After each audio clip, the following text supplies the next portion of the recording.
আজকে শেয়ার করব খুব ক্রিস্পি টেস্টি কলাই ডাল আর চাল দিয়ে তৈরি ধোসার রেসিপি, যার জন্য আমি সমান পরিমাণে কলাই ডাল আর চাল ভালো করে ধুয়ে আগের দিন রাতে ভিজিয়ে রেখেছিলাম।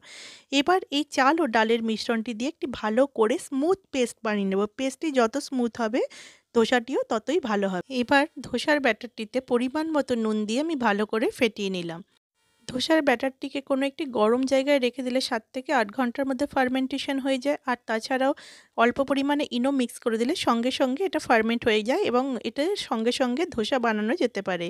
এমনিতে ফার্মেন্টেশন ছাড়াও ধোসা বানানো যায়, সেটাও খেতে বেশ ভালো লাগে। এইবার আমি একটি ননস্টিক তাওয়া নিয়ে তাতে ধোসার ব্যাটারটি একটি গোল হাতার সাহায্যে আস্তে, আস্তে করে ছড়িয়ে দিচ্ছি এবং ছড়িয়ে দেওয়ার পর এটাকে হালকা আঁচেই দিতে হবে এবং ছড়িয়ে দেওয়ার পর তারপরে পাশ থেকে তেল দেওয়ার পর আমি আঁচটাকে অল্প জোর করে দিলাম। এইবার খানিকক্ষণ এভাবে ছেড়ে দিতে হবে। সঙ্গে, সঙ্গে ধোসা উল্টানোর দরকার নেই। আস্তে, আস্তে ধোসা নিজে থেকেই তাওয়া থেকে ছেড়ে আসবে। দেখুন কি সুন্দর ধোসা তৈরি হয়েছে, একদম কলাই ডাল বেশি পরিমাণে ইউজ করায় ধোসাটি খুব টেস্টি হয়। আর এর পরের ভিডিওতে আমি ধোসার আলুর রেসিপিটি শেয়ার করব। তার জন্য আমার চ্যানেলটি সাবস্ক্রাইব